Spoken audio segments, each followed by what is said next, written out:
சங்கீதம் 73 ஃபுல்லா யார் சொன்னது என்றால் ஆசாப்பு என்பவர் பாடின சங்கீதமாக இருக்கிறது. ये वचन संगीता चैप्टर 73 पूरा आसाप करके एक आदमी ने गाया है. சோ அவர் என்ன சொல்றாருன்னா சுத்த இருதயம் உள்ளவராகிய இஸ்ரவேலுக்கு தேவன் நல்லவராகவே இருக்கிறேன் என்று சொல்கிறார். इस वचन में लिखा है जो शुद्ध हृदय जो इस्राएल है जो शुद्ध हृदय से है उनको देवन अच्छे होते हैं. சோ நல்லவராகவே இருக்கிறார் என்று சொல்கிறார் என்றா இன்னொரு பக்கமும் இருக்குது. पिता बहुत अच्छे हैं करके बोला है तो इसका दूसरा एक साइड भी है. சோ நல்லவரா யாருக்கு இருக்காருன்னா சுத்த இருதயம் உள்ளவங்களுக்கு மட்டும் நல்லவராகவே இருக்கிறார். जो हृदय में शुद्ध है सिर्फ उनके लिए पिता अच्छे होते हैं. சோ அப்ப சுத்த இருதயம் இல்லனா நம்ம என்ன நிலைமையில இருப்போம் கொஞ்சம் சிந்தித்து பார்க்க வேண்டியதா இருக்கிறது. तो हमारे हृदय शुद्ध नहीं होगा तो हम क्या हाल में होंगे करके हमको सोचना चाहिए. தேவன் இரக்கமுள்ளவராக இருக்கிறார். पिता दयालु है. சோ அவர் பரிசுத்தமுள்ளவராக இருக்கிறார். वो पवित्र हैं. அவர் நீதிமானா இருக்கிறார். वो धार्मिक हैं. சோ அவரு நீதிமானா இருக்கிறதுனால சுத்தமுள்ளதை மட்டும் விரும்புகிறவரா இருக்கிறார். वो धार्मिक है. पिता धार्मिक है इसलिए जो शुद्ध है सिर्फ उसमें वो पसंद करते हैं. சோ அதாவது அசுத்தத்தை வந்து அவர் விரும்புறது இல்ல. जो अशुद्ध है उसको वो पसंद नहीं करते हैं. இதெல்லாம் அசுத்தம்னு நம்ம நினைக்கிறோம் தெரியுமா? क्या अशुद्ध है? மார்க் 7 அதிகாரம் 23 வசனத்துல போட்டிருக்கு. मार्कोस 7 அதிகாரம் 23 வசனம். மார்க் 7:23 என்ன போட்டிருக்குன்னா 7:23 chapter 7 verse 23 மனுஷனுக்குள்ளே இருந்து புறப்படுகிறது மனுஷனை தீட்டுப்படுத்தும். जो मनुष्य का हृदय से बाहर आता है वो मनुष्य को தீட்டுப்படுத்தும் அசுத்தமா இருக்கும். वो मनुष्य को अशुद्ध कर देता है. சோ அது என்னலாம் இங்க போட்டுருக்குன்னா 21, 22, 23 என்ன போட்டுருக்குன்னா அப்படியெனில் மனுஷன் இருதயத்திலிருந்து பொல்லாத சிந்தனைகளும் விபச்சாரங்களும் வேசித்தனங்களும் கொலைபாதங்களும் களவுகளும் பொருளாசைகளும் துஷ்டனங்களும் கபடுகளும் காமவிகாரமும் வன்கண்ணமும் தூஷணமும் பொறாமையும் மதிக்கேடும் புறப்பட்டு வரும். பொல்லாதவர்களாகிய இவைகளை எல்லாம் உள்ளத்திலிருந்து புறப்பட்டு மனுஷனை தீட்டுப்படுத்தும் என்று சொன்னார். அதாவது 13 கேரக்டர் உள்ள இருக்கு. மார்க் சாப்டர் 7 verse 21, 22, 23 में अशुद्ध के जो मनुष्य का हृदय से जो अशुद्ध है वो उसके बारे में बताया है. उसमें 13 कैरेक्टर्स बताया हुआ है. இது மனுஷனுடைய இருதயத்துல இருக்குங்காரு. ये मनुष्य के हृदय में है करके बताया हुआ है. இதுக்கு காரணம் யாருன்னா ஆதாம் தான் காரணம். इसका कारण कौन है? आदम है. ஆனா ஆதாமுக்கும் அது காரணம் இல்ல, சாத்தான் தான் காரணமா இருக்கிறான்.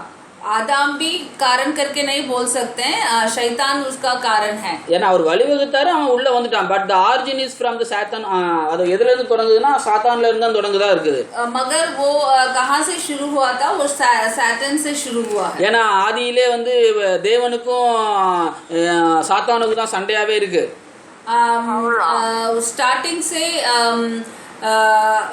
मनुष्य और शैतान के ही एक झगड़ा चल रहा है. ஏன்னா ஏசாயால சொல்லியிருக்காரு என்னன்னா அவன் வந்து சாத்தான் என்ன சொன்னான்னா நான் உன்னதமானவருடைய இடத்துல ஏறி உட்கார்ந்து அவரே போல இருப்பேன்னு சொல்லியிருக்கான்.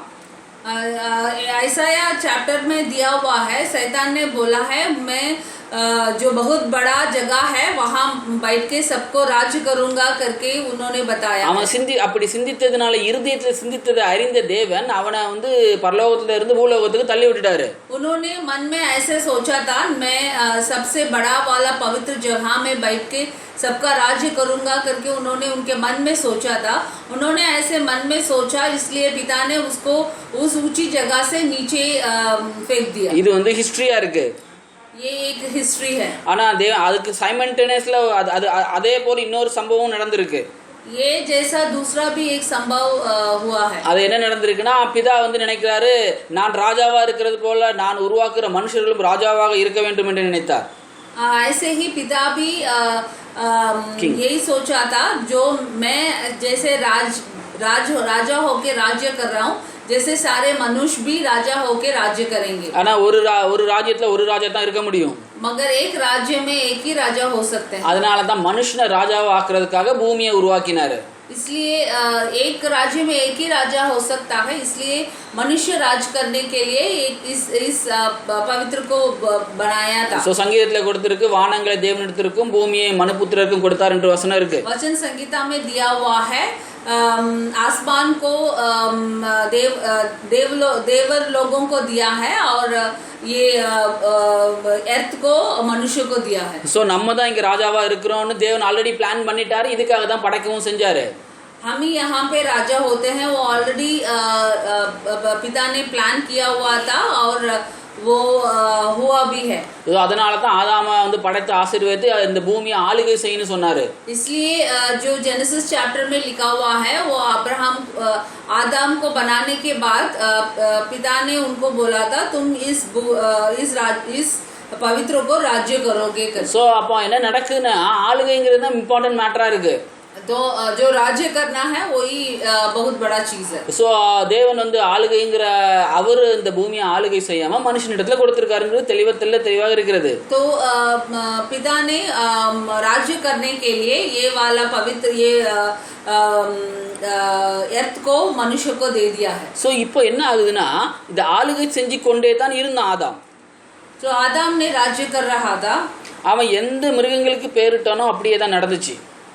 उसने जो भी एनिमल्स को नाम दिया है वही नाम अभी भी वो है। அப்போ எல்லாமே ஆளுகை அவனுக்கு கீழே தான் இருந்து கொண்டே இருந்தது. तो सारे राज्य उनके नीचे ही था। சோ அப்போ சாயங்கால வேளையில தேவன் ஆதாமோட வந்து பேசிக்கொண்டு இருந்திருக்கிறாரு. शाम के टाइम पे पिता आके आदम से बातचीत कर रहे थे। சோ அவர் என்ன பேசிக்கொண்டிருந்தாரோ ஆளுகை குறித்து தான் பேசிக்கொண்டே இருந்திருப்பாரு.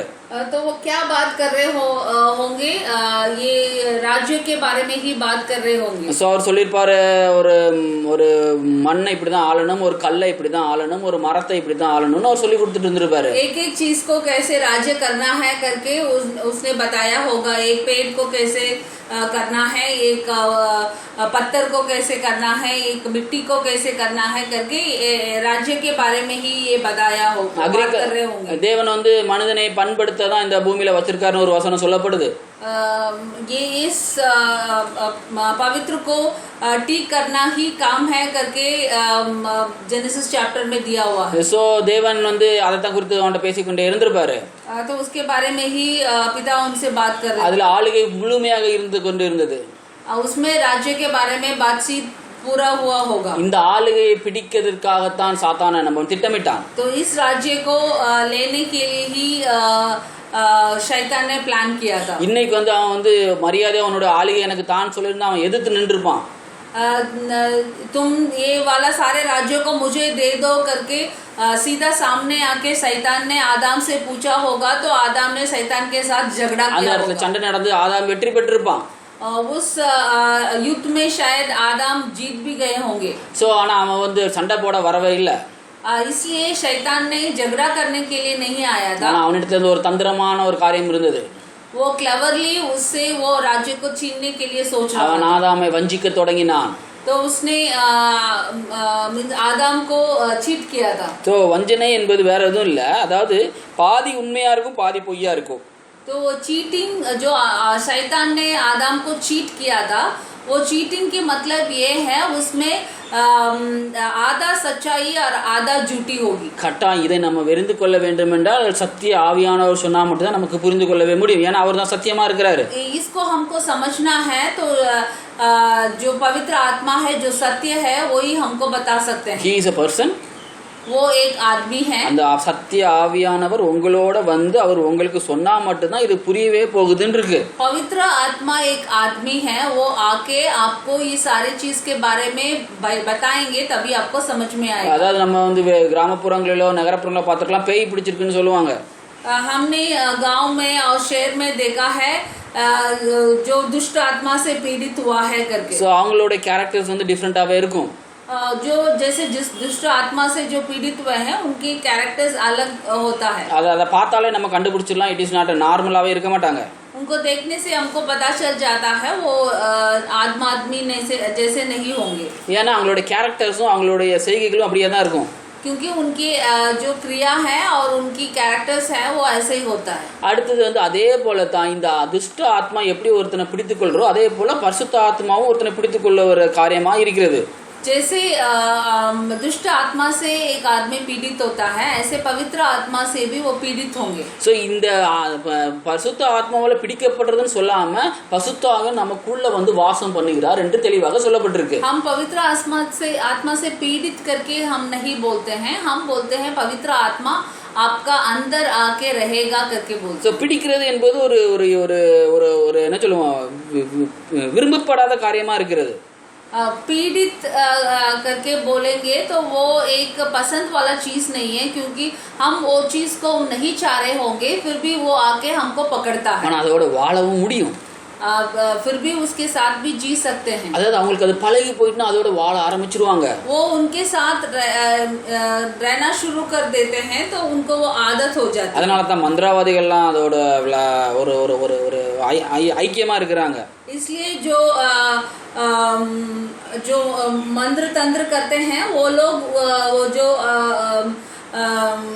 ये इस वाले गलत आत्माओं के साथ रहना शुरू कर देते हैं. அதன் மூலமாக அவங்களுக்கு தேவையானதையும் செஞ்சு கொண்டு இருக்கிறாங்க. तो उसके थ्रू वो उनको जो भी चाहिए वो लोग कर लेते हैं. ஃபார் எக்ஸாம்பிள் ஒருத்தரை கெடுக்கிறதுக்காகவோ ஒருத்தரை கொலை செய்யறதுக்காகவோ ஒருத்தருக்கு துக்கம் வர்றதுக்காகவோ இது எல்லாம் அந்த பிளாக் மேஜிக்கை பண்ணி கொண்டே தான் இருக்கிறாங்க.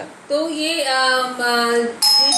जादू टोना करते हैं वो इस सारे चीज के थ्रू वो सारे मीन्स जादू टोना वाले ये सारे गलत आत्माओं के साथ रह के वो सारे चीज को कर लेते हैं. அதனால இப்ப என்ன நடக்குதுன்னா இப்போ அவங்க इसके वजह से क्या होता है, அதாவது அந்த துஷ்ட ஆத்மாக்கள் மூலமாக அவங்க தீமையான காரியங்கள் செய்து கொண்டே இருக்கிறாங்க.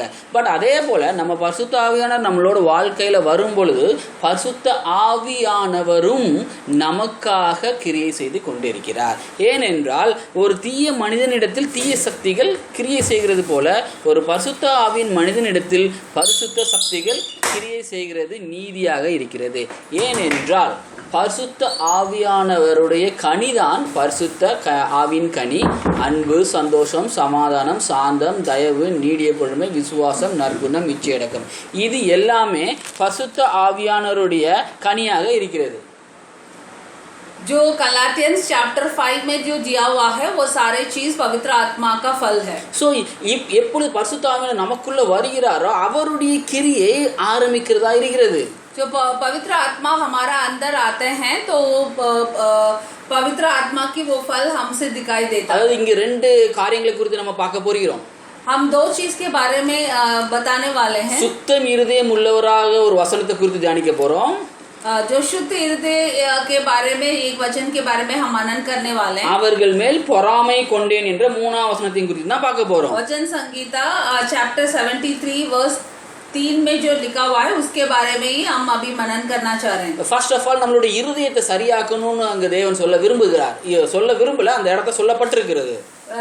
पहले हमारा हृदय को ठीक करना है करके उस वचन में लिखा हुआ है. ஏன்னா டிஃபால்ட்டா இந்த சாத்தான் வந்து மனிதனுக்குள்ள வந்ததுனால நம்மளுடைய இருதயத்துல எல்லாம் அந்த 17 கெட்ட காரியங்கள் உள்ள மறைந்து இருக்கிறது.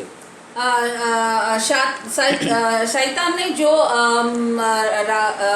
ये वाला जो हमारा जो अधिकार को छीना है, इसलिए हमारे हृदय के अंदर जो मार्क चैप्टर में जो दिया हुआ है वो 13 कैरेक्टर्स है. அது எல்லாம் உள்ள இருக்கு. ஏனென்றால் அவனுக்கு நன்றாக தெரியும் கடவுளுக்கு வந்து பரிசுத்தங்கிறது ரொம்ப பிடிக்கும் தெரியும். क्योंकि शैतान को अच्छी तरह पता है पिता को सिर्फ पवित्र चीज पसंद है. ஆனா அவன் வந்து பரலோகத்துல இருக்கும்போது அவன் வந்து பரிசுத்தத்தையே பார்த்து வளர்ந்திருப்பான். क्योंकि पहले लूसीफर जो शैतान बोलते हैं, जो लूसीफर बनके जो परलोक में था, तभी उन्होंने पिता कितना पवित्र है, सारे चीज वहाँ पे कैसे पवित्र है करके उन्होंने देखा हुआ. அவரை நோகடிக்கணும், அவரை துக்கப்படுத்தணும்னு நினைச்சிருக்கான் அவன். तो उन्होंने ऐसे सोचा था पिता को दुख करने के लिए. அப்போ அவருக்கு பிடிக்காத காரியத்தை நம்ம பண்ணுவோம்னு நினைச்சான். तो उन्होंने उनको पिता को दुख देना है, तो जो चीज पिता को पसंद नहीं है वही करना है. அந்த காரியங்கள் தான் இந்த அசுத்தமான காரியங்கள். तो वही जो पिता को दुख देने वाला चीज है, ये अशुद्ध चीज है. அப்ப அவன் என்ன பண்ணிட்டான், இந்த துக்கமான காரியங்களை இந்த மக்கள் இருதயத்துல புகுட்டணும்னு நினைச்சிட்டான். तो उन्होंने ऐसे सोचा था पिता को दुख करना है तो ये मनुष्य के हृदय में ऐसे गंदे वाला आदतों को और कैरेक्टर्स को देना है करके उन्होंने ஏன்னா सोच लिया। அன்பு வந்து ஒரு ஒரு ஒரு நல்ல கேரக்டர் உள்ளது. क्योंकि जो प्यार है वो बहुत अच्छा कैरेक्टर அந்த है। 1 கொரிந்தியன் 13 அன்பு தீங்கு நினையாது சத்தியத்துல சந்தோஷப்படும்னு இருக்கு. 1 Corinthians chapter 13 में जो लव की कैरेक्टर्स जो दिया हुआ है उसमें ये दिया हुआ है जो प्यार जो भी कुछ भी गलत चीज सोचता नहीं है करके दिया हुआ है। ஸோ அது சத்தியத்துல தான் சந்தோஷப்படும்னு இருக்கு. वो प्यार है जो सिर्फ सत्य चीज में खुश होता है करके लिखा हुआ है। ஸோ அப்போ இப்போ என்ன நினைக்கானா அந்த அன்பு பிதாவிடத்துல இருக்கிறதுனால இந்த அன்பை நம்ம எப்படியாவது துக்கப்படுத்திடணும்னு நினைக்கிறான். तो शैतान ने ऐसे सोचा था ये प्यार जो पिता मनुष्य के ऊपर रखा है उसको दुख करना है करके उसने सोचा था। அதனால தான் அவன் என்ன பண்ணிட்டான்னா இந்த மக்களை நம்ம துன்பப்படுத்தும் பொழுது பிதா துன்பப்படுவார் என்பதை அவன் அறிந்து கொண்டே तो இருக்கிறான். ये गलत चीज को मनुष्य के हृदय में डाल के मनुष्य को दुख करेंगे तो उसको देख के पिता भी दुख होंगे। தமிழ்ல ஒரு அருமையான பழமொழி இருக்கு, தான் ஆடட்டால் தன் தசை ஆடுன்னு சொல்லியிருக்காங்க. Blood is thicker than water करके एक प्रॉवर्ब है जो उसका मतलब ये है मीन्स हमारे बच्चों को कुछ हो जाता है तो अपने आप माँ बाप को उसका असर पड़ जाता है। இங்கதான் உண்மையான அன்பே வெளிப்படுறதா இருக்கிறது. यही असली प्यार है। சாத்தான் வந்து பிதாவினிடத்துல மோத முடியாது. शैतान सीधे आके पिता के साथ वो झगड़ा नहीं कर सकता because he is a creator. क्योंकि वो पिता है, ये सर्व सृष्टि कारक है। but Satan is a creation. But शैतान एक सृष्टि है। ஸோ அந்த அதாவது உருவாக்கப்பட்ட வஸ்து உருவாக்கினவர்கிட்ட மோதவே முடியாது. जिसने सबको पिता है वो सृष्टि करता है, शैतान है वो सिर्फ एक सृष्टि है।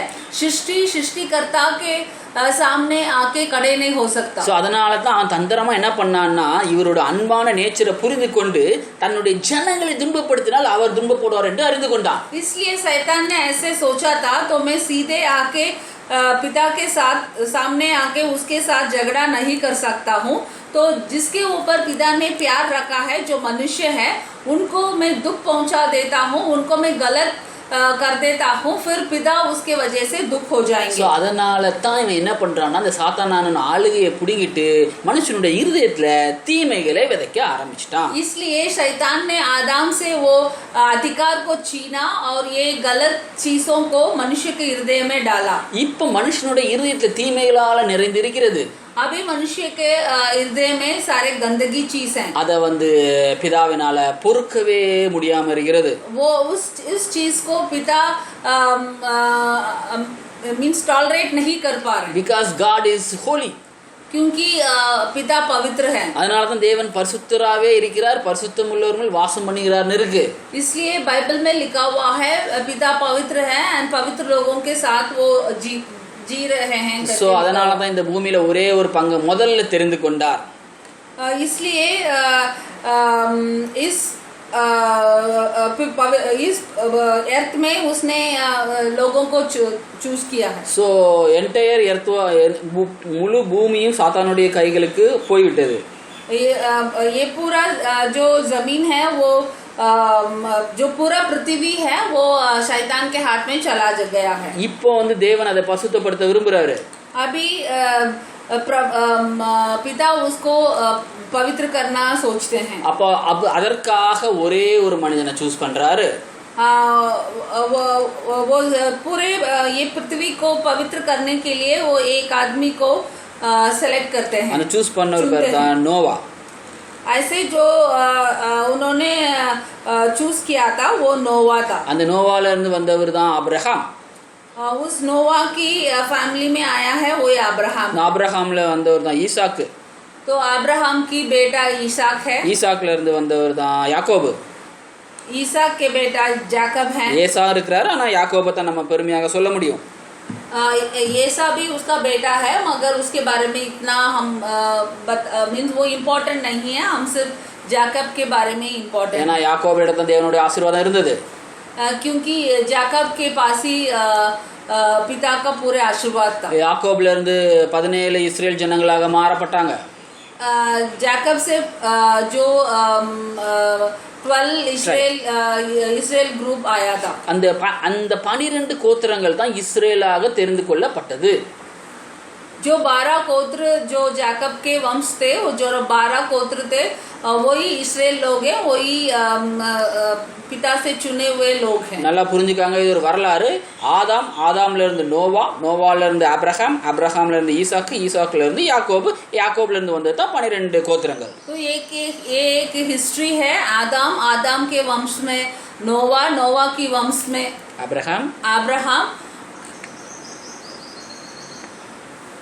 அப்ரஹாமா வந்தாரு. आदम के वंश में नोवा की वंश में अब्राहम के वंश में ईसा के वंश में जाकब, और जाकब में वंश में जो 12 கோத்திர हैं। ஸோ இந்த இஸ்ரேல் வந்து இதன் மூலமா அவர் வந்து சுத்த இருதயத்தை வந்து பப்ளிஷ் பண்ணணும்னு நினைச்சாரு. तो इस वंश के थ्रू वो शुद्ध हृदय को सब में डालना है करके प्रभु ने सोचा था। ஸோ அதனால தேவன் என்ன பண்ணி கொண்டிருந்தாருன்னா இந்த இஸ்ரேலுடைய இருதயத்திலே அவர் ஆண்டு கொண்டே இருந்தாரு.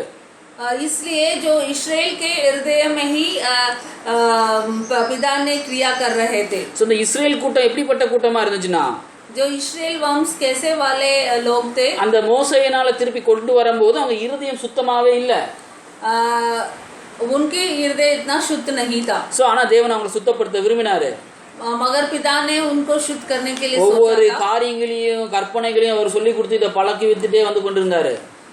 एक चीज को उनको बताया एक चीज को कैसे करना है करके उनको सीखा, क्योंकि उनको हृदय को शुद्ध करने के लिए। ஸோ அப்போ தேவன் என்ன பண்ணி கொண்டிருந்தாருன்னா அவங்களை இருதயத்துல சொல்லி பார்த்தாரு, அவங்க இவங்க கீழ்ப்படியவே இல்லை. उनको पिता ने उनको बता ही रहे थे, मगर उन्होंने उनकी हृदय शुद्ध नहीं हुआ। ஸோ அப்போ தேவன் கடைசியில் ஒரு முடிவு எடுத்துட்டாரு, இந்த மக்கள் வந்து இப்போதைக்குள்ள இவங்க வந்து சுத்தமாக மாட்டாங்க. तो आखिरी में पिता ने यही सोचा था, ये लोग शुद्ध नहीं होंगे। ஸோ அதனால டைரக்டா நான் என்னுடைய குமாரனையே அவங்களுக்கு பலியாக கொடுத்து அவங்கள சுத்தமாக்க போறேன்னு நினைச்சாரு. तो पिता ने ऐसे सोचा, ये लोग ऐसे शुद्ध नहीं होंगे, तो मैं मेरा अपना प्यारे पुत्र को इनको दूंगी, उनके वजह से इनको शुद्ध करूंगी। அதனால தான் இயேசு அந்த இஸ்ரேல் வம்சத்துல இருந்து வெளியே வந்தாரு. इसलिए यीशु मसीहा उस इस्राएल वंश से बाहर आए। ஏன்னா அவர்தான் அந்த அசுத்தத்தான இருதயத்துல இருந்து நம்மள சுத்தமான இருதயமா மாத்தவராரா இருக்கிறாரு. तो वही यीशु ही उस अशुद्ध हृदय से हमको शुद्ध हृदय बना सकते हैं। அவர் என்ன பண்றாருன்னா இப்போ நம்மள அவருடைய இரத்தத்தால நம்மளை சுத்திகரிக்கிறார்னு சொல்லியிருக்காரு.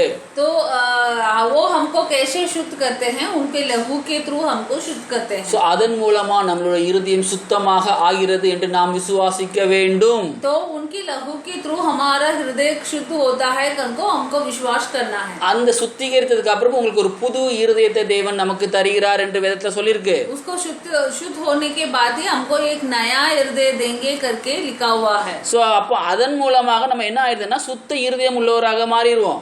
और उसकी वजह से हम कैसे होते हैं, एक शुद्ध हृदय हमको हो जाता है। இப்போ நம்மளுடைய இருதயத்துல என்னென்ன இருக்குன்னா ஆவியின் கனிகள் மட்டும் தான் இருக்கும்னு சொல்லப்படுது. ऐसे उनके लहू के थ्रू हमने शुद्ध हो गया, हमारा हृदय शुद्ध हो गया, तो हमारा हृदय में जो पवित्र आत्मा की फल रहेगा। சோ அப்போ தேவன் என்ன சொல்றாரா, நமக்கு சுத்த இருதயத்தை நமக்கு தந்துட்டேன்னு சொல்றாரு. तो यीशु का क्या बोलते हैं, शुद्ध हृदय को हमको दे दिया करके बोला है। சோ தேவன் நம்மளை சுத்த இருதயம் உள்ளவராக இருந்து கொண்டே இருக்கிறார். यीशु पिता हमको शुद्ध हृदय दिया है। ஏன்னா நம்மளால சுத்தமா இருக்க முடியாது. हम अपने आप को शुद्ध नहीं कर सकते, ஆனா தேவன் நம்மளை சுத்திகரித்துக் கொண்டிருக்கிறார். मगर पिता हमको शुद्ध कर देते हैं। அதாவது it is a process happening. वो एक कंटिन्यूअस प्रोसेस है, वो एक दिन में नहीं होगा। ஒரு சின்ன குழந்தை பிறக்கும்போது அது சுத்த இருதயமாகவே இருக்கிறது. एक बच्चा पहले पैदा होता है, उसका हृदय शुद्ध है। அந்த சுத்த இருதயத்துல அசுத்தமும் வரலாம், சுத்தமும் வளரலாம். ऐसे बड़े होने के टाइम पे उसको हृदय में अशुद्ध भी बढ़ेगा और शुद्ध भी बढ़ेगा. ஆனா இப்போ தேவன் நம்மளை வந்து சுத்தமாகவே அது படைத்துக் கொண்டே வருகிறாரு. मगर यीशु हमको पिता हमको शुद्ध करते ही जा रहे हैं. சோ அந்த சுத்த இருதயம் உள்ளவராகவே அவர் இருந்து கொண்டே இருக்கிறாரு. हमको शुद्ध करते ही जा रहे हैं. அப்ப அவர் சுத்தமாய் நம்ம இருதயத்தை சுத்திகரிக்கிறதுக்கு புது இருதயத்தை தந்து புது புது காரியங்களை சொல்லி நம்ம சுத்த இருதயமா வளர்த்து கொண்டே இருக்கிறாரு. तो पिता हमको उनकी पुत्र यीशु के लहू के थ्रू हमको पवित्र करके हमारा हृदय को शुद्ध करके एक एक दिन हमको ऐसे शुद्ध करते ही जा रहे हैं. वो शुद्ध करने के वजह से हमारे अंदर जो अच्छे कैरेक्टर्स है उसको एक एक दिन वो बढ़ते जा रहे हैं. இது வந்து நம்மளுடைய ஜீவியமாகவே இருக்கிறது. ये हमारा लाइफ हो जाता है. சோ ஆட்டோமேட்டிக்கா நம்மளுடைய அவுட்கம் என்னதா இருக்குன்னா பரிசுத்தமா தான் இருக்க போகுது. तो आखिरी में हमको क्या हो जाता है, पवित्र ही हमारा आखिरी चीज है. நமக்கு அது தெரியாம இருக்கலாம். हमको वो पूरे मीन्स समझ में भी नहीं आया. ஆனா இதுதான் நடந்து கொண்டே இருக்கிறது. இஸ்ரேல் மூலமான இந்த ஜென்டைல்ஸ்க்கு வந்து எல்லாரையும் ஒரு பரிசுத்தமாக்கி கொண்டே இருக்கிறார். तो पहले वो यीशु इस्राएल में आए थे, फिर उसके बाद वो जो इस्राएल नहीं है उनको भी आके वो उनको भी हृदय को शुद्ध करके एक एक दिन उनको भी शुद्ध बनाते जा रहे हैं. இப்போ நம்மளை சுத்திகரித்து கொண்டு வந்து கொண்டு இருக்கிறார். अभी हमको पवित्र बना रहे हैं. சோ நம்மளுடைய சிந்தனை எப்படி இருக்கணும்னா நம்மளை சுத்தமாக்கி கொண்டே தான் இருக்கிறோம். நாம் தேவனோட உறவில் தான் இருக்கிறோம் நினைத்து கொண்டே இருக்க வேண்டியதா இருக்கு. तो हम क्या सोचना है, हम हर रोज हम शुद्ध होते जा रहे हैं, हर रोज हमारा हृदय शुद्ध होते जा रहा है, वही हमको समझना है. நமக்குள்ள இருந்து கெட்ட காரியங்கள் வெளிப்படலாம். कभी कभी हमारे अंदर से गलत चीज बाहर आ सकता है. அது உண்மையா இருக்காது. मगर वो सच नहीं होगा. உண்மையானது பரிசுத்தம் தான் வெளியே வந்து கொண்டே இருக்கிறது. जो सच्ची चीज है वो सिर्फ पवित्र है. ஆனா இந்த தீமையான காரியம் நம்ம இருதயத்துல இருந்து வரும்போது நம்ம சொல்லணும், இல்ல தேவன் எனக்காக மரித்திருக்கிறார், நான் பரிசுத்தவான், இது வந்து பழைய காரியங்கள் என்னை விட்டு அகன்று கொண்டே இருக்கிறது நீ சொல்லணும். हम हर रोज पवित्र होते जा रहे हैं, मगर कभी कभी हमारे अंदर से गलत चीज भी बाहर आ जाता है. ऐसे गलत चीज बाहर आने के टाइम पे हमको ये बोलना है, ये गलत चीज मेरा अंदर नहीं होगा, ये गलत चीज ऐसे बाहर होता जा रहा है, मैं पवित्र हूँ, ये पुराना गलत चीज है अभी जो दिखाई दे रहा है वो मेरा नहीं है और मेरे से वो बाहर चला जाएगा करके बोलना है. ஏன்னா அது நம்மள வந்து வஞ்சிக்க நினைக்குது. वो हमको चीट करने के लिए, बेवकूफ करने के लिए सोचेगा. ऐसे सोचेगा तो तुम पवित्र बोल रहे हो मगर तुम्हारे अंदर से गलत चीज बाहर आ रहा करके वो हमको बेवकूफ करने के लिए कोशिश करेगा. சோ அந்த டைம்ல தான் நம்ம வந்து தெளிவா இருக்கணும். उस टाइम पे हम क्लियर माइंड में होना चाहिए. அப்ப என்ன சொல்றது, இது என்னோட பழைய கேரக்டர், ஆனா இது என்னிடத்துல வளர கூடாது, ஸ்டாப்னு சொல்லிரணும். तो हम उस टाइम पे ये बोलना है, अब मैं पवित्र हूँ, ये मेरा पुराना जो गंदे आदत है वो अभी दिखाई दे रहा है, वो मेरा नहीं है, वो मेरा से चला जाएगा करके बोलना. அதனால தான் பவுல் ஒரு இடத்துல சொல்லிருக்காரு, கோபம் கொண்டாலும் பாவம் செய்யாதீர்கள்னு சொல்லிருக்காரு. इसलिए पौल ने उनके जो निर्गम में बोला है, आप गुस्सा होंगे फिर भी आप पाप नहीं करना, गुस्सा हो सकते हैं फिर पाप नहीं कर सकते हैं करके बोला हुआ. ஏன்னா நம்மளால பாவம் செய்ய முடியாது.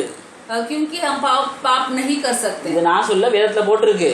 ये मैं नहीं बोल रही हूँ, बाइबल में लिखा हुआ है. தேவனால் பிறந்த எவனும் பாவம் செய்யான்னு போட்டிருக்கு யோவான்ல. जो पिता से पैदा हुआ है वो पाप नहीं कर सकता करके बाइबल में लिखा हुआ है. நீங்க என்னைக்கு இயேசு சாமியை விசுவாசிக்கிறீங்களோ அன்னைக்கே நீங்க பிதாவினால பிறக்கப்பட்டுட்டீங்கன்னு வேதம் சொல்லுது. आपने कब यीशु मसीह को अपना माना है, उनको आप अपने पिता माना है, उसी टाइम आप उनकी पुत्र हो गया, उनसे पैदा हो गया करके आप नया जन्म ले लिया करके लिखा हुआ है. பேதுருல போட்டிருக்கு, மாசற்ற அழிவில்லாத வித்தினாலே நீங்கள் ஜெனிப்பிக்கப்பட்டீர்கள்னு போட்டிருக்கு. पत्रोस में लिखा हुआ है, आप जब यीशु को ग्रहण किया है तभी आप जो निष्कलन जो सीड है उसके वजह से आपने दोबारा पैदा हुआ है करके लिखा हुआ है. தேவனுடைய வசனம் தான் அந்த சீடா இருக்கிறது. पिता की जो वचन है वही वो सीड है. அது வசனம் என்னது இருக்குன்னா, நீங்க வந்து அவருடைய புத்திர, நீ என்னைக்கு என்னை ஏற்றுக்கொண்டே நீ அன்னைக்கு என்னுடைய மகனா மாறிட்டேன்னு சொல்றாரு. और उस वचन में ये लिखा है, तब तुमने मुझे अपने पिता माना है तभी तुम मेरा पुत्र बन गया करके लिखा हुआ. சோ அப்ப அவரோட பையனா மாறனால அவருடைய கேரக்டர் நமக்குள்ள இருக்கத்தான் செய்யும். हमने उनका पुत्र हो गया तो हाँ पिता की कैरेक्टर हमारे अंदर भी होगी. இட் இஸ் அ டிஃபால்ட்டாகவே அந்த டிஎன்ஏ நமக்குள்ளே இருக்கும். तो जो हम पिता के पुत्र हैं तो पिता की डीएनए डिफॉल्ट हमारे अंदर होता है. இப்போ நம்ம ஃபிசிக்கல் ஃபாதரா இருக்கிறவங்களோட கேரக்டர் என்னதோ அதுதான் அவங்களோட பிள்ளைங்களுக்கும் இருக்கும்னு இந்த சயின்ஸ் சொல்லுது. साइंस ये बताता है जो फादर हैं उनकी कैरेक्टर उनके बच्चे में होंगे. ஸோ அதே போல தான் நம்ம ஃபிசிக்கல் ஃபாதரா இருக்கிற ஜீசஸ் நம்மளோட ஸ்பிரிச்சுவல் ஃபாதரா இருக்கிற ஜீசஸ் கிரைஸ்டோட கேரக்டர் தான் நமக்குள்ள இருக்கும்னு நான் சொல்றேன். तो साइंस ऐसे बोलता है जो फिजिकली जो पेरेंट्स हैं उनके कैरेक्टर्स बच्चे में होता है.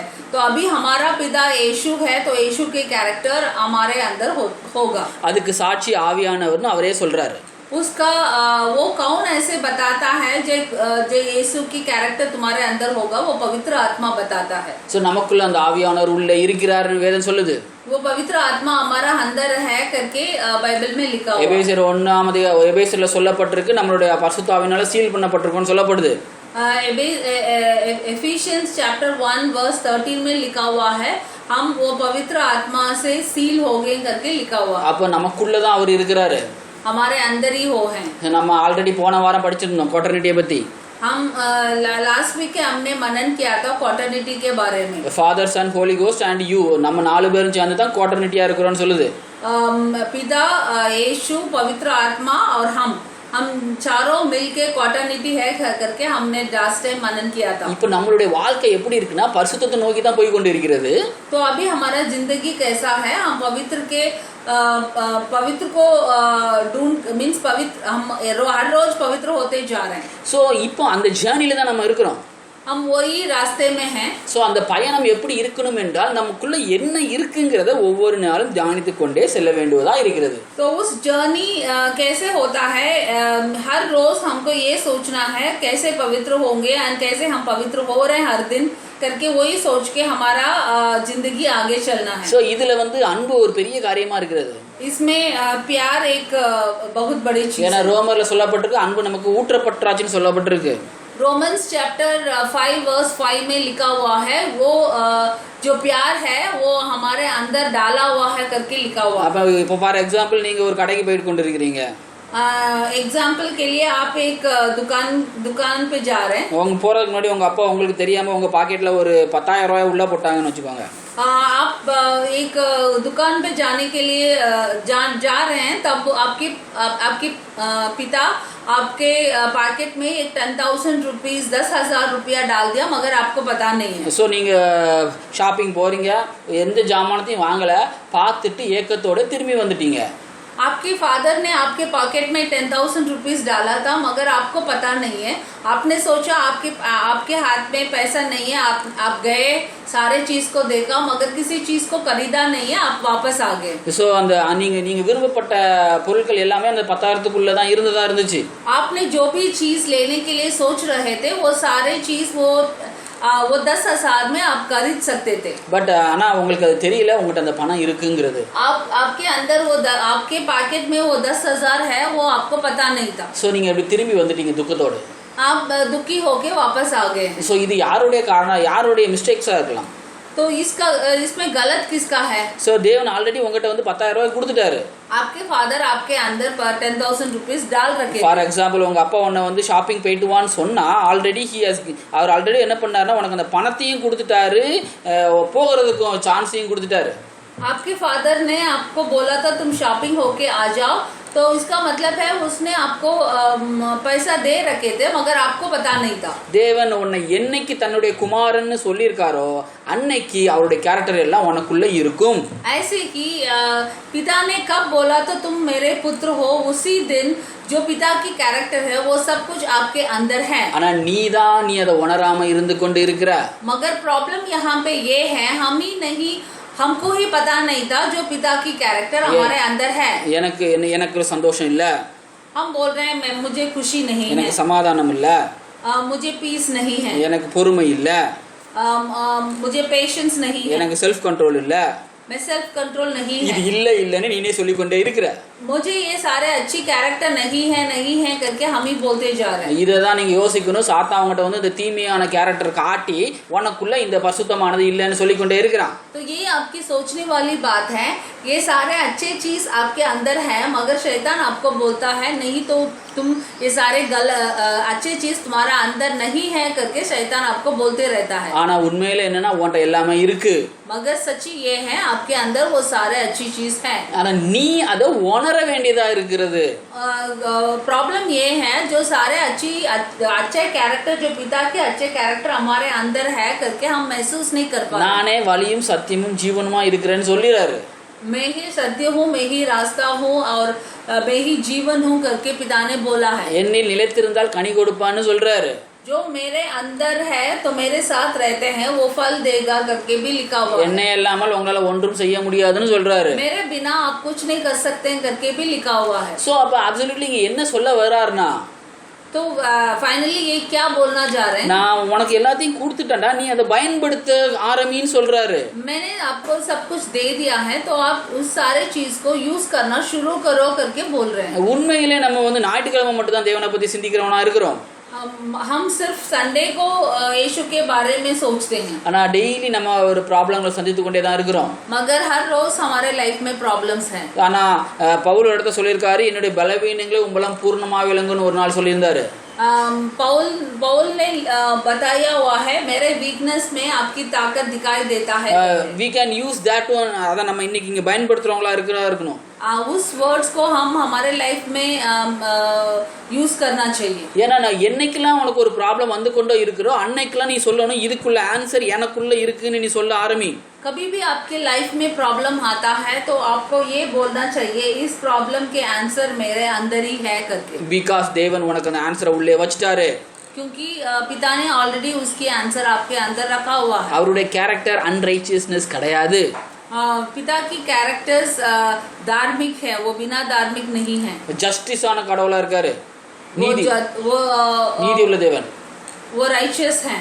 என்ன எக்ஸாம்பிள் என்ன சொல்றேன்னா, ஒரு 10 வயசு குழந்தைய வந்து ஒரு 100 கிலோ தூக்க சொல்ல மாட்டாரு.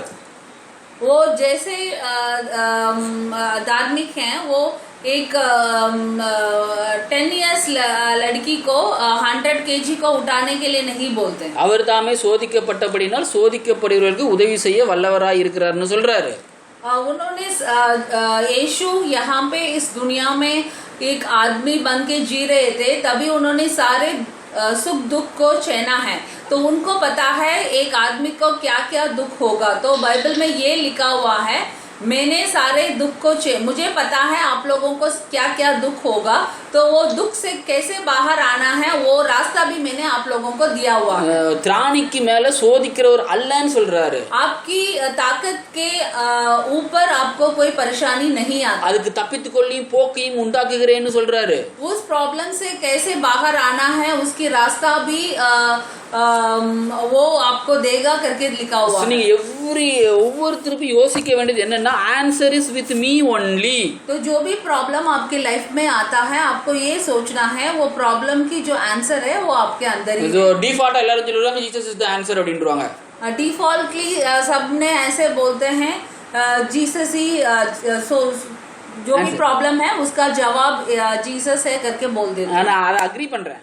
मैं उसके साथ सहमत हूँ. जीसस தான் ஆன்சர்னா அந்த ஆன்சர் உனக்கு உள்ளதான் அவர் வச்சிருக்காரு. सारे प्रॉब्लम की आंसर जीसस है तो वो जीसस आपके अंदर ही है. ஃபார் எக்ஸாம்பிள் என் கையில இருக்க 10 ரூபாயை கொடுத்துட்டேன் அவங்ககிட்ட.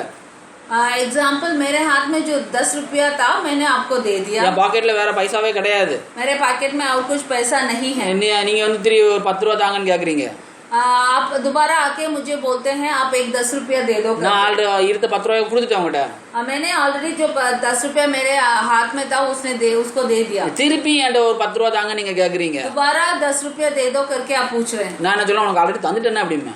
तो मैं ये बोलूंगा मैंने आपको पहले ही दे दिया. திருப்பி தாங்க அப்படிங்கறீங்க. आप लोग पूछ रहे नहीं आप दोबारा दे दो. அதுக்கப்புறம் நான் எதுவுமே சொல்ல மாட்டேன். उसके बाद मैं कुछ नहीं बोल सकती हूँ क्योंकि मेरे पास पैसा नहीं है, मैंने ऑलरेडी आपको दे चुका था. இதே போல தான் இயேசுவும் நம்ம இடத்துல நடந்து கொண்டே இருக்கிறார். जैसे ही यीशु भी हमारे साथ करते हैं. அவர் ஆல்ரெடி நம்மட்ட தந்துட்டாரு.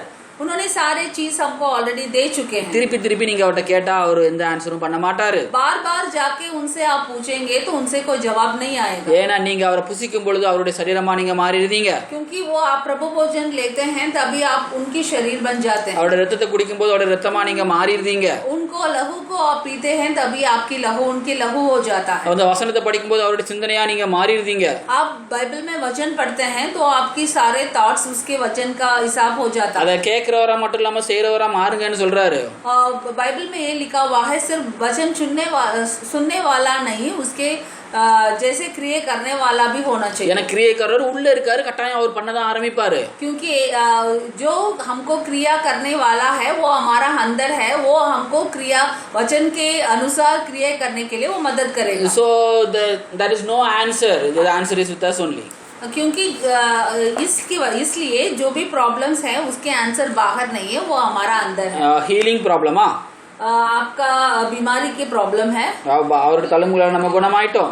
उनके कोड़े खाने से हम चंगे हो गए। ஃபைனான்ஸ் ப்ராப்ளமா?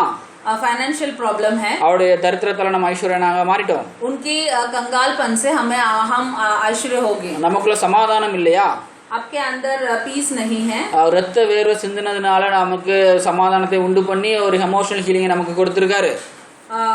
उन्होंने लहू बहाया था, उसके वजह से हमको शांति दे दिया। ஆனா அந்த கடவுளை தாங்க கடவுளை தாங்க கடவுளை தாங்க நம்ம கேட்டுக்கொண்டே இருக்கிறோம். मगर हम क्या करते हैं, पिता मुझे दे दो दे दो दे दो करके पूछते रहते हैं। ஆனா நமக்குள்ள இருக்கிறத நம்ம அறியவே இல்லை. हमारे अंदर वो है करके हमने महसूस नहीं சோ किया। நம்மளுடைய அறியாமை தான் நம்மளை இப்படி இருக்க வைத்துக் கொண்டே இருக்கிறது. जो हमारे ये इग्नोरेंस है, जो हम नहीं जानते हैं, वो वही हमारा सारे प्रॉब्लम की कारण है। So the problem is us, our ignorance. जो ये प्रॉब्लम है हमारा, हम ये नहीं जानते, ये सारे सच्ची चीज को हम नहीं जानते, वही प्रॉब्लम है। So இதனால தான் தேவன் ஒரு வசனத்தை சொல்லியிருக்காரு. ये अज्ञान ही हमारा प्रॉब्लम है। इसके लिए यीशु ने एक वचन दिया है, அறிவில்லாமல் என் ஜனம் சங்காரம் ஆகிறார்கள். मेरा जो जन है वो अज्ञान के वजह से मर रहे हैं करके एक वचन लिखा हुआ है। தாங்கடடி தாங்கடடி தாங்கடடின்னு கேட்டுக்கொண்டே இருக்கிறோம். पिता मुझे दे दो, पिता मुझे दे दो, पिता मुझे दे दो करके हम पूछते रहते हैं। ஆனா நீங்க தந்திருக்கதை நான் அறிந்து கொள்ளணும்னு கேட்டு பாருங்க.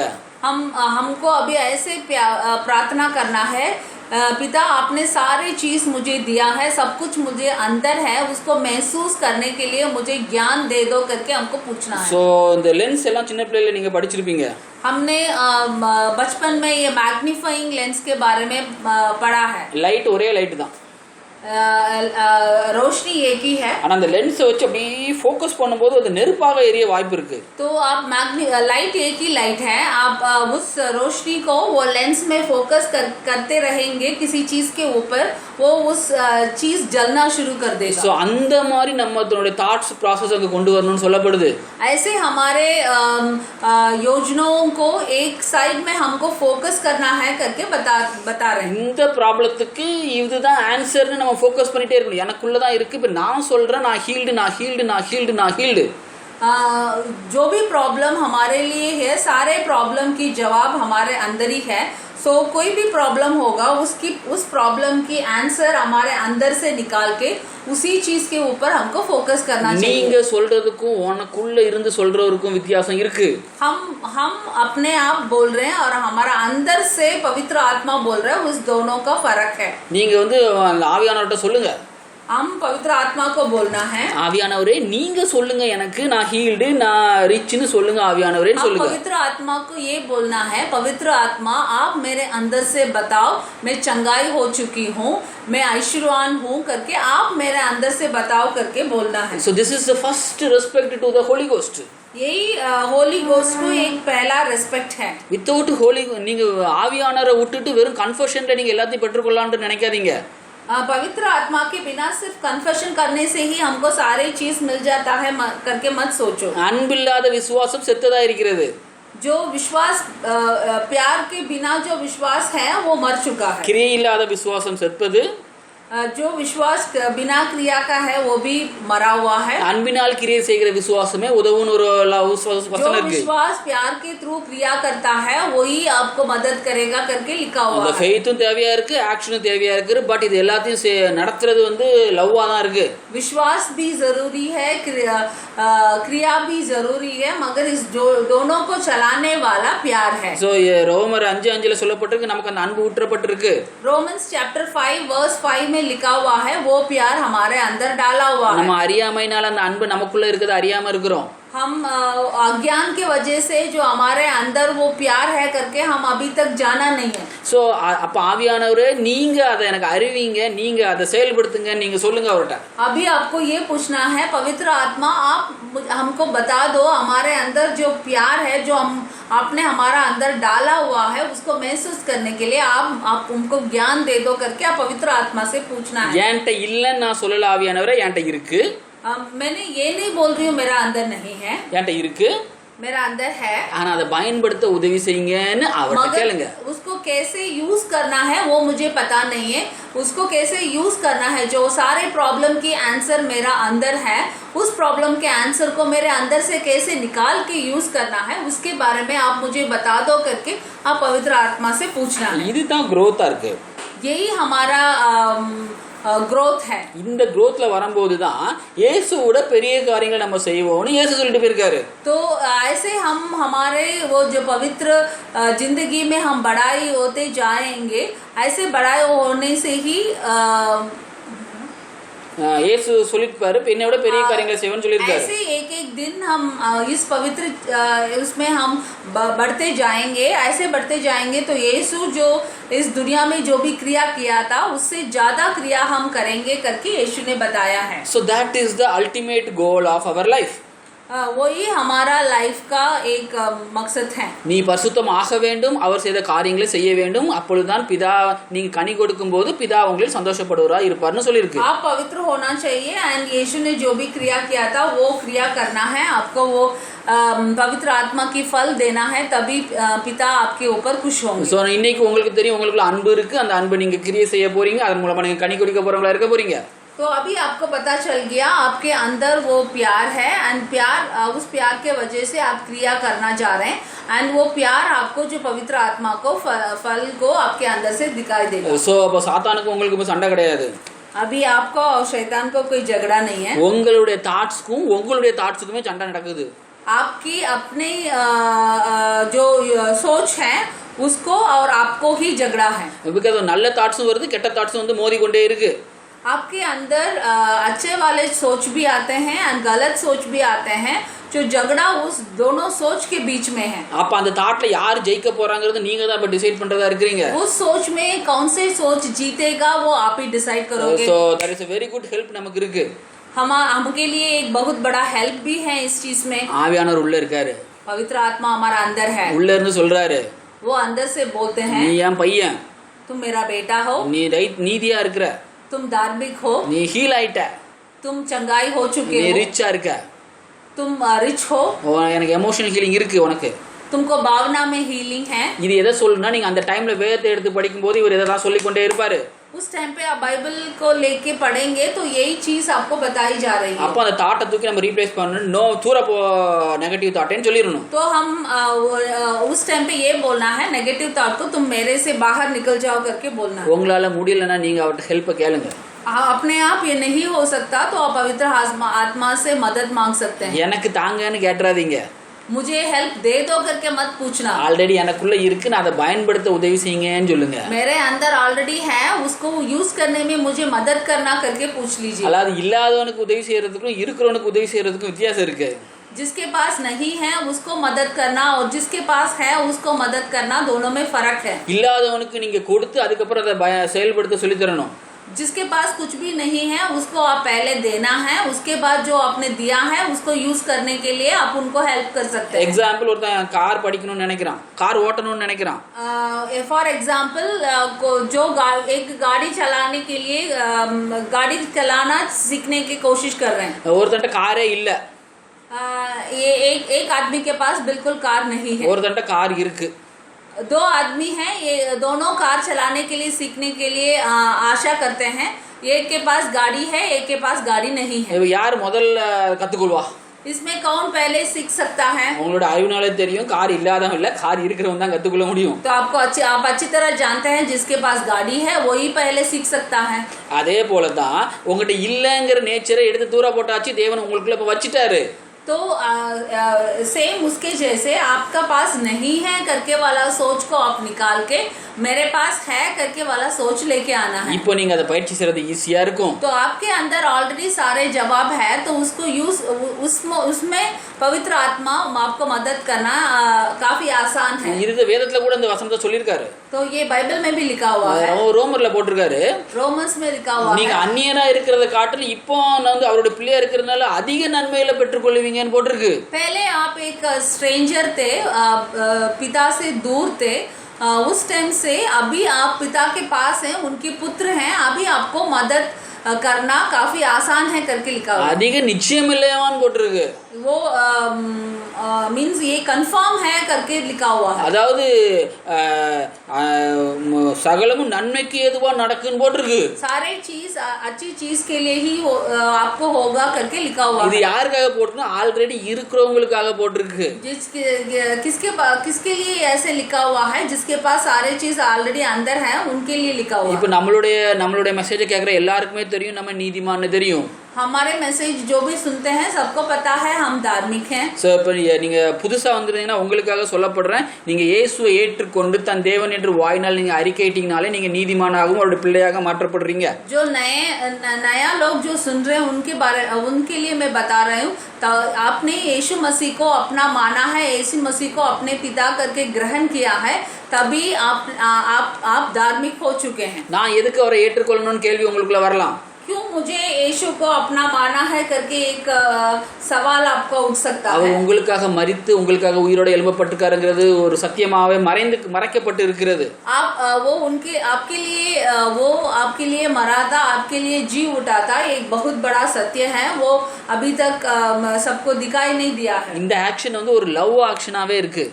ये वो आपके लिए मरा था, आपके लिए जी उठा था, वो एक प्यार का क्रिया है। அதாவது உயிரை கொடுத்தவர் மத்தத தராம இருப்பாரோன்னு ஒரு வசனம் போட்டிருக்கு. बाइबल में ये भी लिखा हुआ है, जो आपके लिए उसने अपने जीवन दिया है वो सारे चीज को आपको क्यों नहीं देगा। அவர் உயிரை காட்டிலும் மற்ற காரியங்கள் வந்து பெருசா நமக்கு தெரியறதா இருக்கு. उसने अपने जीवन हमको दिया है, उससे बड़ा कुछ भी नहीं है, मगर हम ये सोचते हैं सारे चीज को उसके जीवन से ज्यादा बड़ा सोचते हैं। நமக்கு என்ன தேவையா இருக்கும் அந்த டைம்ல, ஏசப்பா நீங்க மரித்தது எவ்வளவு பெருசுன்னு எனக்கு காட்டுங்கன்னு ஒரு நொடி சொல்லி போயிருந்தா நான் அது பெருசா இருக்கும், ப்ராப்ளம் சின்னதா இருக்கும். कभी भी हम कुछ प्रॉब्लम में होते हैं तभी यीशु मसीह आपने मेरे लिए मरा था, वो कितना बड़ा चीज है, वो उसका बड़ाई को मुझे महसूस करने के लिए हेल्प करो करके आप पूछेंगे, तभी आपकी प्रॉब्लम आपके सामने छोटा हो जाएगा। This is the promise for the week. यही इस हफ्ते का प्रॉमिस है। இந்த மூணாம் வசனத்தை என்ன போட்டிருக்குன்னா அவர் மேல் பொறாமை கொண்டேன்னு போட்டிருக்கு ஒருத்தன். ये साम चैप्टर 73 वर्स 3 में लिखा हुआ है, பொறாமை கொண்டே, ஜெலசி. मैंने उनके ऊपर जेलस हुआ था करके लिखा हुआ। ஏன்னா இந்த வேர்ல்டு பீப்புள் என்ன பண்றாங்கன்னா ஒரு ப்ராப்ளம் வந்துச்சுன்னா அதுக்கு எக்ஸாக்ட் ஆன்சரை அவன் தேடி பிடிச்சிருக்கான். जो ये पृथ्वी में जो लोग हैं उन लोगों क्या करते हैं, जो भी प्रॉब्लम आता है उसका आंसर को ढूंढ के फाइंड आउट कर लेते हैं। जो அவன் தேடி பிடிச்சி எடுத்துறான் அதுக்கு ஆன்சரை, वो ढूंढ के उसके आंसर को निकाल देते हैं। அதனால தான் தேவன் சொல்றாரு அவன் நான் பொறாமையா இருக்கேன் அப்படிங்கிறாரு. इसलिए यीशु मसीह बोलते हैं, तो इस पृथ्वी के लोग जो भी प्रॉब्लम होता है उस प्रॉब्लम को सोल्यूशन को वो ढूंढ के निकाल देते हैं, इसलिए मैं उनके ऊपर ईर्ष्या हूं करके यीशु मसीह बोलते हैं। ஆனா நம்மளால ஏன் அந்த ஆன்சரை கண்டுபிடிக்க முடியாம இருக்கிறோம்? मगर हम क्यों वो आंसर को ढूंढ के नहीं निकाल पाते हैं? இப்போ உண்மையான ஆன்சர் நமக்கு கிடைச்சாச்சு. अभी जो असली आंसर हमको मिल गया। உனக்கு என்ன ப்ராப்ளம்னாலும் அதுக்கு ஆன்சர் உனக்கு உள்ளே தான் இருக்கு. जो आपको जो भी प्रॉब्लम होगा उसके आंसर आपके अंदर ही है। உனக்குள்ள ஆன்சரை நீ தான் இப்போ கண்டுபிடிக்கணும். आपके अंदर जो आंसर है उसको आपको ही ढूंढना है। நீ ஆவியானவர்கள் ஆவியானவரே எனக்குள்ள அந்த ஆன்சர் இருக்கு, அதை எனக்கு வெளியே கொண்டு வாங்க, அது ஏசாமியுடைய உயிரை விட அது பெருசா இருக்கான்னு எனக்கு காட்டுங்க நீங்க தான் சொல்லணும். तो आपको पवित्र आत्मा से बोलना है, पवित्र आत्मा मेरा जो ये प्रॉब्लम है उसके आंसर मेरा अंदर ही है। जो यीशु ने मेरे लिए जो मरा था, मेरे लिए लहू बहाया था, वो इस प्रॉब्लम से बड़ा है, वो मुझे महसूस करने के लिए आप हेल्प करो करके आपको पूछना है। அந்த நொடி பொழுதுல அவர் காட்டுவாரு, இயேசு உனக்கு உயிரை கொடுத்ததையும் இந்த ப்ராப்ளத்துக்குள்ள ஆன்சரையும் காட்டுவாரு. उस टाइम पे पवित्र आत्मा यीशु आपके लिए जो लहू बहाया था वो कितना बड़ा है और ये प्रॉब्लम क्या है और उसकी आंसर क्या है वो सबको आपको बताई देगा। உனக்கு சுத்த இருதயம் இருந்தா மட்டும்தான் நீ இந்த பிரேயரை நீ பண்ண முடியுமா இருக்கும். आपका हृदय शुद्ध होगा तभी आप ये सारे चीज कर सकते हैं। இதான் தேவன் என்ன சொல்றாரு, சுத்த இருதயம் உள்ளவர் நல்லவராகவே இருக்கிறான்னு சொல்றாரு. क्योंकि ये वचन संहिता चैप्टर 73 वर्स 1 में लिखा हुआ है, जो किनका हृदय शुद्ध है उसके लिए यीशु अच्छे होते हैं करके लिखा हुआ है। நீ சுத்த இருதயம்ல இருந்தனா உன் ப்ராப்ளத்தை உனக்குள்ளே பார்த்து அவருடைய ஜீவனை பார்க்க ஆரம்பிப்ப. तो आपका हृदय शुद्ध होगा तो आपकी प्रॉब्लम की सॉल्यूशन आपके अंदर से आप देख सकते हैं। सो இதோட இந்த வசனத்தை நம்ம முடிக்க போறோம். तो अभी हम मीन्स समाप्त करने जा रहे हैं। இது நமக்குள்ள இயேசு இருக்கிறதற்காக நன்றி. यीशु हमारे अंदर है इसलिए धन्यवाद। अन्य ஆவியானவர் நமக்குள்ள இருக்கிறதற்காக நன்றி. पवित्र आत्मा हमारा अंदर है इसलिए धन्यवाद। சோ நமக்கு எந்த பிரச்சனையோ, ஃபைனான்ஸ் ப்ராப்ளமாவும், ஹீலிங் ப்ராப்ளமாவும், எமோஷனல் ப்ராப்ளம் இருந்தாலும் அதுக்கு ஆன்சர் நமக்குள்ளே இருக்கிறதற்காக தேவனை நன்றி செலுத்துவோம். अब हमको बीमारी और कंगालपन और जो भी भावना में प्रॉब्लम होगी तो उसके आंसर हमारा अंदर है इसलिए धन्यवाद। I am the answer னு நீங்க சொல்லுங்க. मैं ही आंसर हूँ करके आप बोल दो। To your negative thought. आपकी जो भी गलत सोच आपका आ रहा है, जो नेगेटिव सोच आपका आ रहा है उसको बोलो मैं ही आंसर हूँ करके बोलो। ஹீலிங் பார்த்து சொல்லுங்க, by stripes I am healed, அதனால நான் தான் ஆன்சர்னு சொல்லுங்க. बीमारी को देख के आप बोलो उनकी कोड़े खाने से मैं चंगाई हो चुका हूँ, वो आंसर मेरे अंदर है, मैं ही आंसर हूँ करके बोल दो। सो அப்பா ஆவியானவர் சொல்லுவாரு, அப்பா நான் உனக்காக இயேசு உயிரை விட்டுருக்காரையா, நீ ஹீல்டுன்னு சொல்லுவாரு. तो उस टाइम पे पवित्र आत्मा आपको बोलेंगे यीशु ने तुम्हारे लिए क्रूस में मरा था, तुम चंगाई हो चुके हो करके पवित्र आत्मा बोलेंगे। உன்ட பணம் இல்லாம இருக்கும் பொழுது சொல்லுங்க, அவருடைய தரித்திரத்தால நான் ஐஸ்வர்யவான், அதனால ஐ ஹேவ் த ஆன்சர்னு சொல்லுங்க. आपके हाथ में पैसा नहीं होगा तब आप बोलना उनके कंगालपन से मैं ऐश्वर्य हो चुका हूँ तो मैं ही आंसर हूँ करके बोलना। அப்ப ஆவியானவர் சொல்லுவாரு, எஸ் யூ ஆர் ரிச்னு அவர் சொல்லுவாரு. तो उस टाइम पे पवित्र आत्मा बोलेंगे हाँ तुम रिच हो करके बोलेंगे। எமோஷனலா இருக்கும்போது, துக்கப்படும் போது சொல்லுவாரு, எஸ் எனக்கு ஆன்சர் தெரியும், அவர் ரத்த வேற சிந்தி எனக்கு எமோஷனல் ஹீலிங்கை தந்திருக்காருன்னு சொல்லுங்க, அந்த ஆன்சர் எனக்குள்ள இருக்குன்னு சொல்லுங்க. आपको आपकी भावना में जो भी प्रॉब्लम होगी तभी आप बोलना उन्होंने उनका लहू मेरे लिए बगाया था तो मेरा इमोशन में मेरा हीलिंग चंगाई है तो मैं ही आंसर हूँ करके बोल दीजिए। அப்ப ஆவியானவர் சொல்லுவாரு, ஏசாயா 53 படி உன்னோட பாடுகளுக்காக நொறுக்கப்பட்டதுனால உனக்கு அந்த ஆன்சர் கிடைச்சிட்டுன்னு சொல்லுவாரு. तो पवित्र आत्मा आपको बोलेगा ऐसाया चैप्टर 53 में जो लिखा है आपके लिए उसने सारे कोड़े लिए थे, उसके वजह से आपका इमोशनल हीलिंग हो गया करके वो बताएगा। So this is the joint hair technique. यही एक जॉइंट हेयर சேர்ந்து செய்வது, यही दोनों हम और पवित्र आत्मा का एक कोऑर्डिनेशन है। सो அவர் பாட்ட செய்யணும், நீங்க உங்க பாட்ட செய்யணும். हम हमारा काम करना है, पवित्र आत्मा अपना काम करेगा। सो அவர் என்ன சொல்லுவாரு, நீங்க ரெண்டு பேரும் சேர்ந்து நீங்க அவர் கேட்கும்போது அவர் வெளிப்படுத்தி கொடுக்கும்போது அது வெளியே வரப்போகுது. तो आप बोलेंगे और वो आपको हेल्प करेंगे तो वो चीज बाहर आ जाएगी। கிருபையினால் விசுவாசத்தை கொண்டு ரட்சிக்கப்பட்டீர்கள்। कृपा के वजह से विश्वास के थ्रू आपने छुटकारा पाया है। सो அதனால பாருங்க, இப்போ உங்களுடைய ஆக்ஷன் இருக்கு, அவருடைய ஆக்ஷனும் இருக்கு. तो अभी आपकी एक्शन भी है और पवित्र आत्मा की एक्शन। முழுமையா உன்னுடைய ஆக்ஷனும் கிடையாது, முழுமையா அவருடைய ஆக்ஷனும் கிடையாது। फुल एक्शन आपका भी नहीं है, फुल एक्शन उनका भी नहीं है, दोनों आधा है। 50-50% இருக்கு। 50-50% दोनों की एक्शन। ஒரு ஹாப்பியான மொமெண்டா இருக்கு, நீங்க உங்களுடைய ஆசீர்வாதத்தை எடுத்து வெளியே வைக்கலாம்। ये एक हैप्पी मोमेंट है और ये आपका आशीर्वाद बाहर आ सकता है। ஏன்னா சுத்த இருதயமுள்ள உங்களுக்கு அவர் வந்து நல்லவரா தான் இருக்கிறாரு। आपकी ये सारे सबका हृदय शुद्ध है तो आपके लिए भगवान अच्छा है। நீ தேவனிடத்துல வந்தாலே நீ சுத்த இருதயம் உள்ளவனா இருக்கன்னு அர்த்தம்। आप प्रभु के पास आ चुके हैं, वही एक है आपका हृदय शुद्ध है। அப்போ அவர் நல்லவரா தான் இருக்கிறாரு। वो तो भगवान आपके लिए अच्छे இந்த हैं। நொடி பொழுதுல நீங்க என்ன கேட்டாலும் அவர் தர்றதா இருக்காரு. अभी आप जो भी मांगेंगे वो दे सकते हैं। கன்ஃபெஷனால மட்டும் நீங்க பெற்றுக்கொள்ள முடியாது. அவருடைய கிரியையை அவர் உங்களிடத்தை சொன்னா மட்டும் தான் நடக்கும். सिर्फ कन्फर्स करने से आपको कुछ नहीं होगा, पवित्र आत्मा आपका अंदर से बोलना चाहिए तभी आपको ஸோ உங்க வாழ்க்கையில அவரை பேச விட வேண்டும் என்று கர்த்தராகிய இயேசு கிறிஸ்து நாமத்தினால வேண்டிக் கொள்கிறேன். तो आप पवित्र आत्मा को आपका अंदर से बोलने देंगे।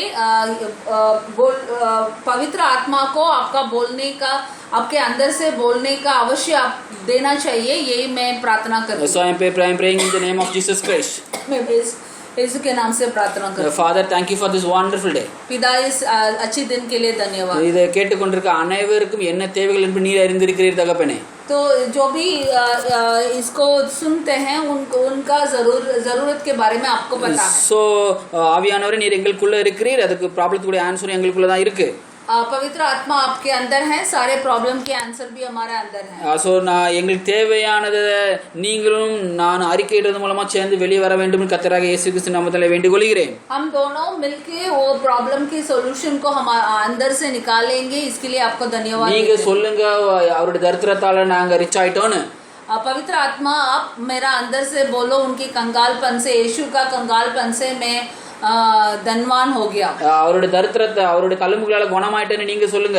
उनके कोड़े खाने से मैं चंगा हो चुका हूँ करके पवित्र आत्मा आप मेरा अंदर से बोलना। உங்களுடைய ரத்த வேர்வையினால எங்களுக்கு எமோஷனல் ஹீலிங் வந்திருக்கு, நீங்க சொல்லுங்க. आपकी जो लहू, जो स्वेट में जो लहू आया था उसके वजह से मेरा भावना में मैं चंगाई हो चुका हूँ करके आप मेरे अंदर से இது बोलना। மூணு யாருக்கு தேவையோ அது மூணுக்கும் பெற்றுக்கொள்ள வேண்டும் என்று கர்த்தராகிய இயேசு கிறிஸ்து நாமத்திலே வேண்டிக் கொள்கிறேன். जो ஆமென். भी ये चीज को